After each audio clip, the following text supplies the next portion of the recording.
அனைவருக்கும் வணக்கம். இன்னைக்கு நம்ம பார்க்க போகிறது ஒரு சிம்பிளான ஸ்நாக்ஸ் ரெசிபி தான். அவலை வச்சு புட்டு எப்படி பண்ணுறது, அதுவும் சூப்பரான இந்த ஸ்நாக்ஸ் ரெசிபியை எப்படி பண்ணுறதுன்னு பார்க்கலாம்.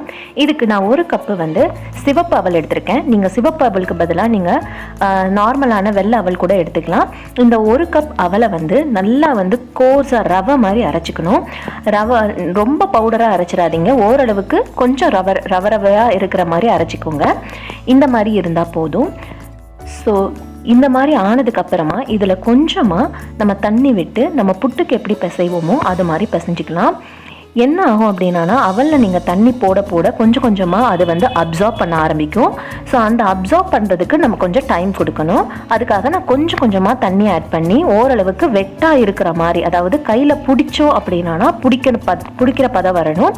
அதே மாதிரி உதுத்து விட்டோம் அப்படின்னா உதிரணும். ஸோ அந்த பதம் வரைக்கும் கொஞ்சம் கொஞ்சமாக தண்ணி போட்டு பிசைஞ்சிட்டு ஒரு 10 நிமிஷத்துக்கு நல்லா மூடி வச்சிடலாம். 10 நிமிஷம் நல்லா ஊறிச்சு அப்படின்னா உங்களுக்கு நல்லாவே அது தண்ணி அப்சார்ப் பண்ணி நல்லாவே உங்களுக்கு ஈஸியாக குக் ஆகிடும். ஸோ அதுக்காக நம்ம ஒரு 10 to 15 நிமிஷம் வரைக்கும் நம்ம மூடி வைக்கலாம்.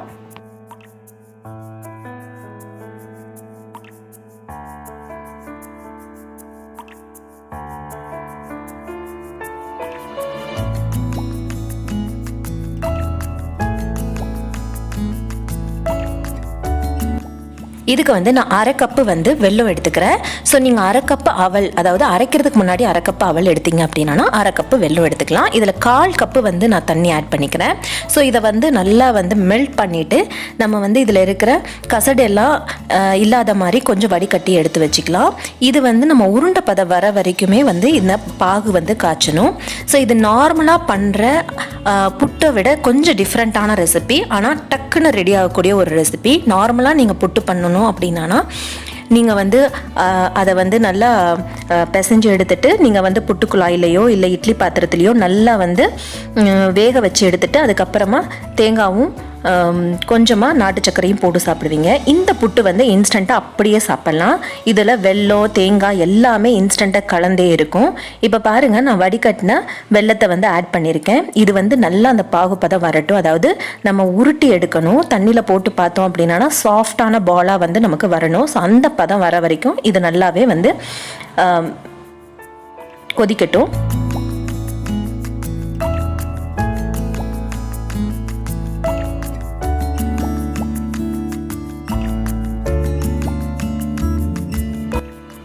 இப்போ பார்த்தீங்க அப்படின்னா நல்லா முருகலான பதத்துக்கு வந்துடுச்சு. இப்போ நீங்கள் இதில் தண்ணியில் போட்டு பார்த்தீங்கன்னா உங்களுக்கு நல்லா எடுக்கிற பதம் வருது பாருங்கள். ஸோ இந்த பதம் வந்த உடனே நம்ம 1/4 கப்பு தேங்காய் ஆட் பண்ணிடலாம். ஸோ இந்த பதம் கரெக்டான பதம். இதை விட நீங்கள் ஜாஸ்தியாக விட்டீங்க, அதாவது ரொம்ப ஹார்டான பாலாக வரும் பார்த்தீங்களா, அந்த பதத்துக்கு வந்துடுச்சு அப்படின்னா உங்களுக்கு புட்டு கரெக்டாக வராது. ஸோ இந்த ஸ்டேஜ்லேயே நம்ம 1/4 கப்பு தேங்காய். ஸோ தேங்காய் அவங்கவுங்க விருப்பம் தான். 1/4 கப்போ இல்லை அரை கப்போ அவங்கவுங்க விருப்பத்துக்கு ஏற்ற மாதிரி சேர்த்துக்கலாம். இதில் நம்ம ஏற்கனவே ஊற வச்சு வச்சுருந்தோம் பார்த்தீங்களா, அந்த அவல் ரவை, அதையும் சேர்த்துடலாம். இப்போ இதை கிளறும் போது நமக்கு எப்படி இருக்கும் அப்படின்னா கொஞ்சம் தண்ணியாக இருக்கிற மாதிரி தான் இருக்கும். கொஞ்சம் அந்த ஈரப்பதத்தோடு ஒட்டி இருக்கிற மாதிரி தான் இருக்கும்.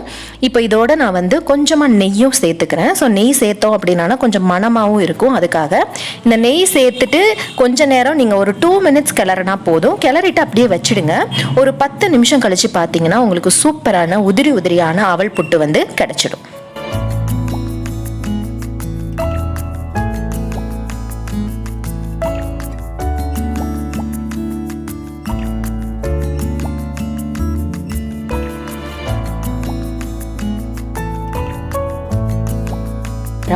உதிரியாக அவ்வளோ சூப்பராக வந்திருக்கு பாருங்கள். ஸோ இந்த அவல் புட்டை நீங்களும் ட்ரை பண்ணி பார்க்கலாம்.